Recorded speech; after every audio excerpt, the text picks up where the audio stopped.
Hello students, in our last class हम लोगों ने टोटल इंटरनल रिफ्लेक्शन शुरू किया था।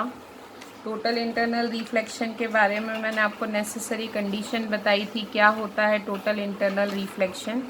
उसके पहले हमने क्रिटिकल एंगल देखा था। क्रिटिकल एंगल वो एंगल होता है जिसके लिए रिफ्रैक्टेड रे 90 से होती है। क्रिटिकल एंगल का फॉर्मूला निकाला था। फिर हमने टोटल इंटरनल रिफ्लेक्शन देखा था। टोटल इंटरनल रिफ्लेक्शन के एप्लीकेशंस देखे थे, जिसमें मैंने mirage, looming, brilliance of diamond, ये सब आपको बताया था। और उसके बाद हमको application of total internal reflection में हम लोगों ने एक देखा था कि it is seen in optical fibre. ये हमको कहाँ देखने के लिए मिलता है? ऑप्टिकल फाइबर में भी देखने के लिए मिलता है। ऑप्टिकल फाइबर की आपको कंस्ट्रक्शन, यूजेस, ये सब आ सकते हैं, तो आप लोग ऑप्टिकल फाइबर अच्छे से पढ़ें। उसके बाद आज हमको application of total internal reflection में जो देखना था वो था प्रिज्म। अभी प्रिज्म बेसिकली जो प्रिज्म है, a particular prism, right angle isosceles prism, right angle isosceles prism, ये जो प्रिज्म होता है, this prism right angle isosceles prism मतलब जिसके दो एंगल 45, 90 डिग्री एंड 45 डिग्री, ऐसा एक जो प्रिज्म होता है। Basically this prism behave as totally reflecting prism. ये किसकी तरह बिहेव करता है? Totally reflecting prism. प्रिज्म और भी तरीके के आते हैं, इक्वेटोरियल प्रिज्म भी आता है, लेकिन जो ये राइट एंगल्ड आइसोसेलेस प्रिज्म होता है, ये प्रॉपर्टी शो करता है। इस राइट एंगल्ड आइसोसेलेस प्रिज्म को हम तीन तरीके से यूज़ कर सकते हैं। सबसे पहला, ये रे को डेविएट करता है, रे deviated by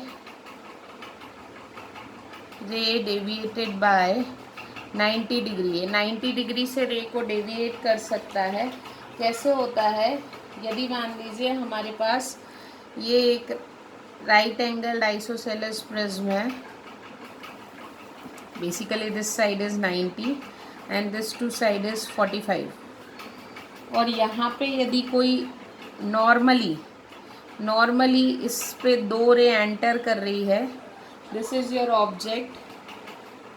object A B, और इस ऑब्जेक्ट ए बी से कोई रे ऐसी इंसिडेंट कर रही है, तो यहाँ पे ये जो एंगल बनाती है, ये एंगल ऑफ इंसिडेंस बनाती है, ये एंगल होता है 45। और प्रिज्म के ग्लास का क्रिटिकल एंगल होता है 42 डिग्री। तो बेसिकली ये जो नॉर्मली इसके एक फेस पे रे गिरी, वो यहाँ जाके 45 के एंगल पे गिरती है, जो कि इसके क्रिटिकल एंगल से ज़्यादा होता है। इसलिए ये लाइट टोटली इंटरनल रिफ्लेक्ट हो जाती है और ये 45 से नीचे चली जाती है। तो ये इस तरीके से रे आती है। तो basically this ray is A and this ray is B. तो हमारा यहाँ पे ऑब्जेक्ट ऐसा 90 डिग्री से घूम जाता है। जो ऑब्जेक्ट यहाँ है, यदि हम उस ऑब्जेक्ट को यहाँ से देखेंगे तो वो हमें ऐसा दिखाई देगा। तो बेसिकली ये टोटल इंटरनल रिफ्लेक्शन के कारण ये फिनोमिना हमें देखने के लिए मिलता है। उसी तरीके से यही सेम प्रिज्म में यदि अपन इफ सेकेंड केस हम, it is inverted by 180 degree, ये रे को बाय 180 डिग्री भी डेविएट करता है। तो मान लीजिए हमारे पास ये एक प्रिज्म है और ये प्रिज्म पे लाइट इस फेस पे गिर रही है, इस तरीके से, इस फेस पे लाइट इस तरीके से गिर रही है। तो basically this is our object A B. ये यहाँ पे 45 से गिरेगी तो ये यहाँ आएगी, और ये यहाँ 45 से गिरेगी तो ये यहाँ आएगी। जब ये यहाँ देखेंगे तो ये इस तरीके से पलट जाएगी और ये रे इस तरीके से पलट जाएगी। तो बेसिकली ये ray is A dash and this ray is B dash. तो हमारा ऑब्जेक्ट पूरा 180 डिग्री से मूव हो जाता है। तो बेसिकली इस तरीके से ये टोटल इंटरनल रिफ्लेक्शन देखने के लिए मिलता है। थर्ड केस ये होता है हम लोगों को to invert the image. to invert an image without deviation. Invert the image. Invert the image without deviation. Without deviation मतलब जो इंसिडेंट रे है और जो इमर्जेंट रे है उसमें यहाँ पे देख लीजिए फ़र्क है. लेकिन यहाँ इंसिडेंट ये इन्वर्ट करेगी. इस केस में ये ऑब्जेक्ट को इन्वर्ट तो करेगा लेकिन रे को डेविएट नहीं करेगा. रे जैसी गई थी वैसी ही आएगी. तो basically this is her object A B. यहाँ से ये रे ऐसी जाएगी.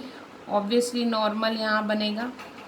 जाना सीधे चाहिए था, नहीं जाएगा. बैंड टुवर्ड्स नॉर्मल होगा. बैंड टुवर्ड्स नॉर्मल होगा तो ये कुछ इस तरीके से गिरता है. तो ये रे यहाँ से ऐसी गिरी. फिर ये यहाँ पे नॉर्मल. ये एंगल ऑफ इंसिडेंस इतना ही एंगल ऑफ रिफ्लेक्शन बनाएगा. ये एक्चुअली सही नहीं बना है. मैं आप लोग को तो बेसिकली जो रे यहाँ से आएगी वो इस तरीके से रिफ्लेक्ट हो जाएगी इस तरीके से. और जो रे यहाँ से आएगी वो इस तरीके से रिफ्लेक्ट हो जाएगी. सॉरी, दिस रे at this side and this रे इज दिस साइड. तो बेसिकली ये जो रे है दिस रे कम्स लाइक दिस, ऐसा और ऐसा. तो if this is our point A, so ये ए पॉइंट यहाँ से ऐसा गया, this become A dash. And if this is your point B then ये ऐसा गया, यहाँ से ऐसा, यहाँ से ऐसा, यहाँ से ऐसा, ये बी डैश. तो if your object is like this the image will be like this. तो यहाँ पे इमेज को इन्वर्ट किया लेकिन इंसिडेंट रे और इमर्जेंट रे के बीच में कोई डेविएशन नहीं था. तो इस तरीके से ये जो टोटली रिफ्लेक्टिंग प्रिज्म है, ये टोटली रिफ्लेक्टिंग प्रिज्म 3 तरीके से रेस को डेविएट कर सकता है. रेस को डेविएट कर सकता है. तो basically this is all about critical angle and this is all about critical angle. तो क्रिटिकल एंगल का formula, total internal reflection, then you are having looming, brilliance of diamond, then optical fibre and then prism का application. Okay. अब हमने क्योंकि यहाँ पे prism शुरू किया है तो हम प्रिज्म के ही बारे में आगे पढ़ेंगे. हमारे पास प्रिज्म बेसिकली आप लोगों ने सबने देखा है. तो अब हमारा टोटल इंटरनल रिफ्लेक्शन यहाँ पे ख़त्म होता है. अब हमारा यहाँ पे नया टॉपिक शुरू होता है that you called as refraction. ये टोटल इंटरनल रिफ्लेक्शन था. टोटल इंटरनल रिफ्लेक्शन था. अभी हम पढ़ रहे हैं refraction through a prism. This is not the part of PIR. This is a different topic, refraction through prism. तो basically what is a prism? Prism एक wedge shaped portion है जिसमें transparent medium bounded by 2 plane surface. तो basically हमारे पास ऐसा prism होता है. दिस इज़ आवर प्रिज्म जिसकी 2 रिफ्रैक्टिंग सरफेस होती है. This and this are the refracting surface. These 2 are the refracting surfaces. Then you are having refracting edge. ये जो होती है ऊपर, बेसिकली अगर पीछे देखा जाए तो ये प्रिज्म ऐसा होगा. तो ये जो होती है आपकी, ये होती है refracting edge, EDGE. Refracting edge होता है. यहाँ पे ये जो एंगल होता है इसको अपन बोलते हैं capital A and this you called as angle of prism. इसको हम क्या कहते हैं? एंगल ऑफ प्रिज्म कहते हैं. और ये जो हमारा नीचे का पोर्शन होता है, ये 2 रिफ्रैक्टिंग सरफेस होती हैं और ये जो नीचे की साइड होती है इसको अपन कहते हैं बेस ऑफ द प्रिज्म. तो इस तरीके का ये प्रिज्म होता है. प्रिज्म के थ्रू अपने को रिफ्लेक्शन पढ़ना है. तो अपन सबसे पहला टॉपिक यहाँ पे पढ़ रहे हैं डेविएशन. सबसे पहला टॉपिक हम यहाँ पे पढ़ेंगे deviation through prism. Deviation through prism. Prism कितना डेविएशन प्रोड्यूस करता है? तो this is our prism. Okay, यहाँ पे मान लीजिए एक लाइट ऐसे इंसिडेंट हो रही है, this is your incident light, ये हमारा नॉर्मल है, दिस इज़ अ नॉर्मल, ये एंगल ऑफ इंसिडेंस होगा, ये हमारी लाइट रे है P Q, getting my point. तो ये हमारे एक रे है, this is hour angle of incidence. जाना कैसा चाहिए था, इस रे को बिल्कुल सीधा जाना चाहिए था, बेसिकली ये ऐसा जाना चाहिए था, लेकिन ये ऐसी नहीं जाएगी, बैंड टुवर्ड्स नॉर्मल होगी। तो ये नॉर्मल है, this is normal at Q, ठीक है। तो ये हमारी सीधे जाना चाहिए था, नहीं जाएगी, ये नॉर्मल के टुवर्ड्स बैंड हो जाएगी और ये इस तरीके से जाएगी। तो ये रे जो पी क्यू आई थी वो क्यू आर इस तरीके से यहाँ पे रिफ्रैक्ट हो गई। तो basically this is your angle of refraction. ये हमारा क्या है, एंगल ऑफ रिफ्रैक्शन। इस सरफेस पे फिर से नॉर्मल बनाएंगे, तो इस सरफेस का नॉर्मल होगा ऐसा, गेटिंग माई पॉइंट। इसको जाना सीधे चाहिए था, नहीं जाएगी, अवे फ्रॉम नॉर्मल होगी, क्योंकि डेंसर से रेयरर मीडियम में आ रही है। तो अगर ये हमारा एंगल ऑफ इंसिडेंस है, जिसको मैं आर डैश नाम दे रही हूँ, तो ये हमारा इमर्जेंट एंगल होगा, जिसको मैं आई डैश नाम दे रही हूँ, या फिर हम इसको ई नाम दे देते हैं। ये हमारा इमर्जेंट एंगल है, इसको हम ई नाम दे देते हैं, इसको हम R1 दे देते हैं और इसको हम R2 दे देते हैं। Getting my point. So this is PQRS, basically this is the path of light. जाना इसको बिल्कुल सीधे चाहिए था, ये बिल्कुल सीधी नहीं गई है, यहाँ पे ये इस तरीके से गई है, तो ये ऐसी गई है, जाना ऐसे चाहिए था। तो ये जो हमारा एंगल है, basically this is called as del, और इसको हम कहते हैं एंगल ऑफ डेविएशन, इसको हम कहते हैं angle of deviation. Getting my point. इसको हम नाम देते हैं M, this point is called as A। Okay, तो अब हमको यहाँ पे डेविएशन का फॉर्मूला निकालना है। यहाँ ये डेविएशन का फॉर्मूला निकालने के लिए मैं सबसे पहले ले रही हूँ from A Q N R। ये A Q N R क्या है, this is A Q, this is N and this is R। तो मैंने ऐसा एक क्वाड्रिलेटरल लिया है, this is your A Q N R, जहाँ पे ऑपोजिट एंगल का सम 180 डिग्री होना चाहिए। तो angle A plus angle Q N R should be 180 degree, quadrilateral की प्रॉपर्टी होती है। फिर मैं यहाँ पे ले रही हूँ फ्रॉम ट्राइंगल, नीचे वाला ट्राइंगल ले रही हूँ क्यू आर एन। कौन सा ट्राइंगल लिया है, ये वाला QRN, this is R1, this is R2। तो हम यहाँ लिख सकते हैं R1 plus R2 plus angle QNR is equals to 180 degree. Angle QNR की वैल्यू रख देते हैं यहाँ से 180 minus A, R1 plus R2 plus 180 minus A is equals to 180। 180 से 180 कैंसिल, A को उधर ले जाते हैं, तो A इज इक्वल्स टू हमारे पास आ गया R1 plus R2। Getting my point. उसी तरीके से मैं एक और ट्राइंगल ले रही हूँ, ट्राइंगल MQR। अब ये कैसा ट्राइंगल है, ये एक ऐसा ट्राइंगल है MQR, this triangle.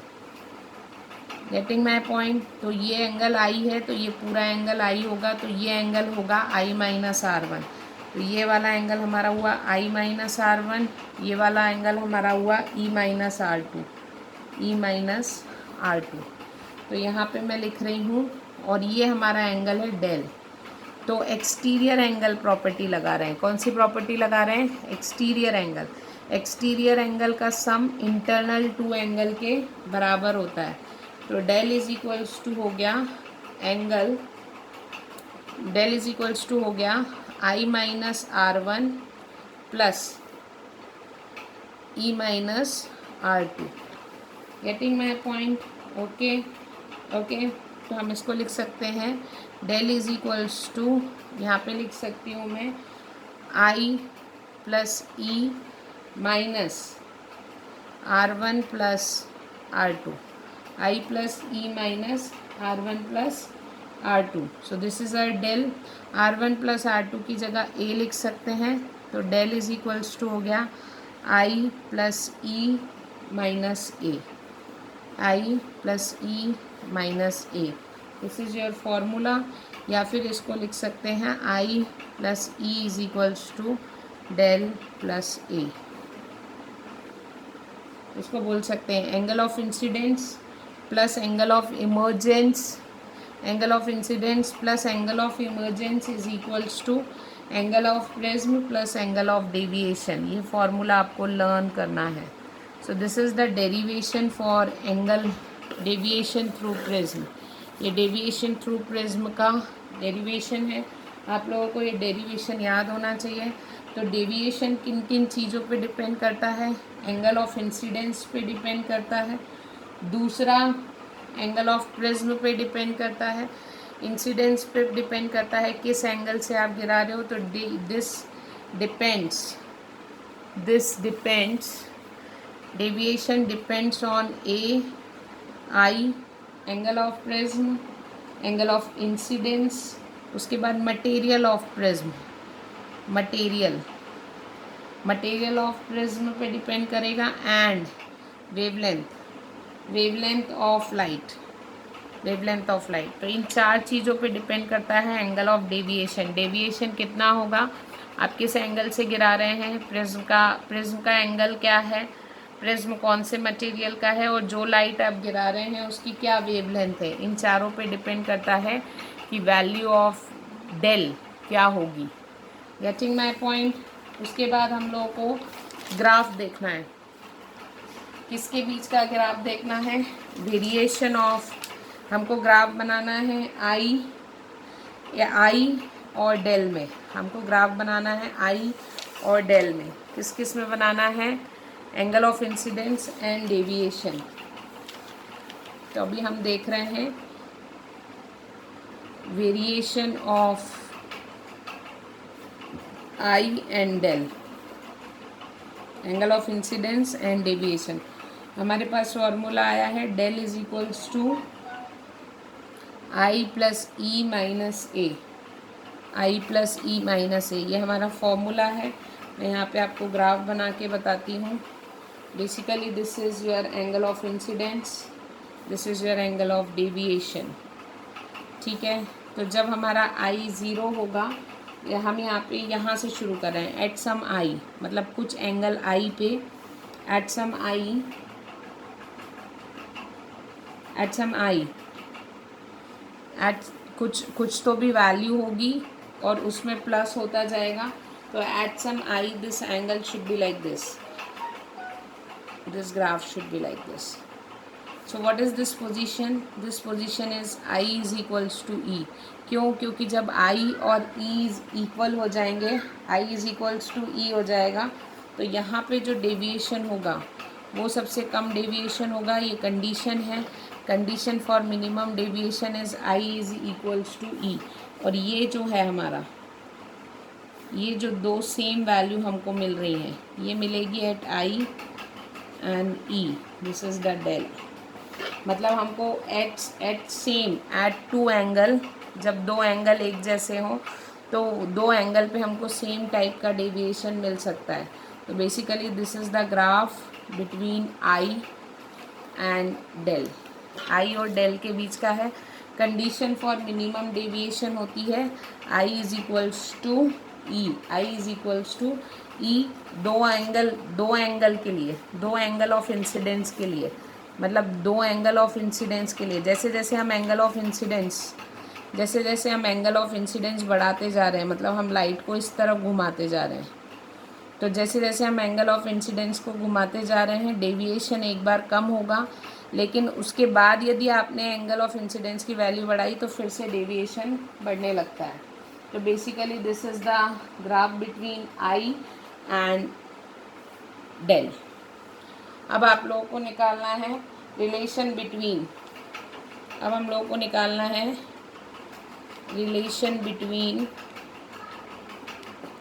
Minimum deviation and refractive index. Refractive index of prism, इन दोनों के बीच में हमको कंडीशन निकालनी है। तो फॉर मिनिमम डेविएशन,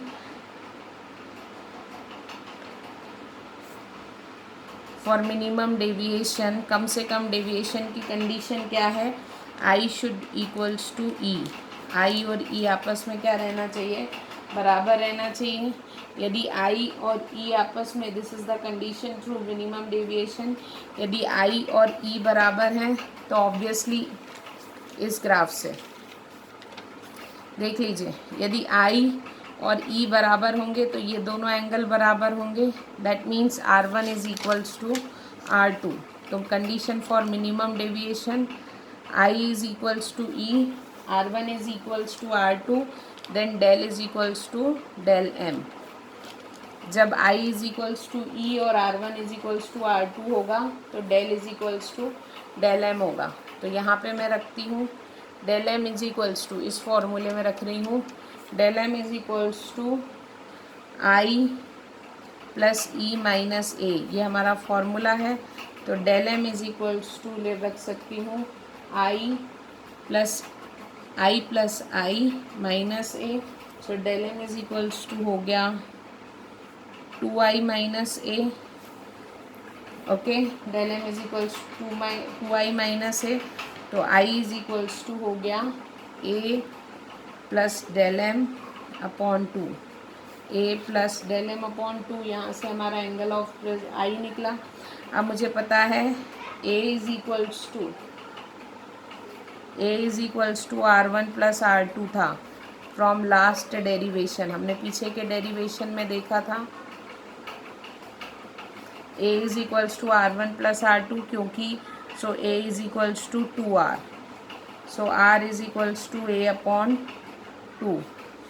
तो हमारा एंगल ऑफ रिफ्रैक्शन आया a upon 2, angle of incidence आया a plus del M upon 2। अब हम स्नेल्स लॉ लगाते हैं।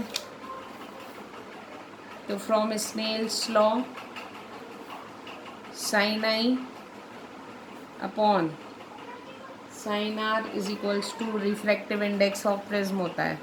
तो साइन आई की वैल्यू हमारी आई है a plus del M upon 2। तो यहाँ पे मैं रख रही हूँ a plus del M upon 2 और यहाँ पे r की जगह पे रख रही हूँ a अपॉन 2, हमने पीछे निकाला है, is equals to n। So this is the relation between refractive index and angle of minimum deviation. So this is your formula. ठीक है, गेटिंग माई पॉइंट। इसके बाद लास्ट एक फिनोमिना और है जिसमें हम कहते हैं deviation through a prism of small angle. Deviation through the prism of small angle. Small angle मतलब उसके एंगल काफ़ी छोटे हैं। तो deviation from small angled prism, deviation from small angled prism. Deviation from small angled prism के लिए आप लोगों को बेसिकली पता है, फॉर रिफ्रैक्शन हम लोग को पता है n is equals to sine I upon sine R होता है। लेकिन फॉर स्मॉल एंगल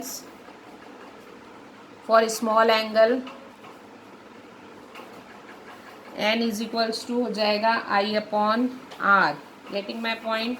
तो i इज इक्वल्स टू हो जाएगा nr, i is equals to हो जाएगा nr।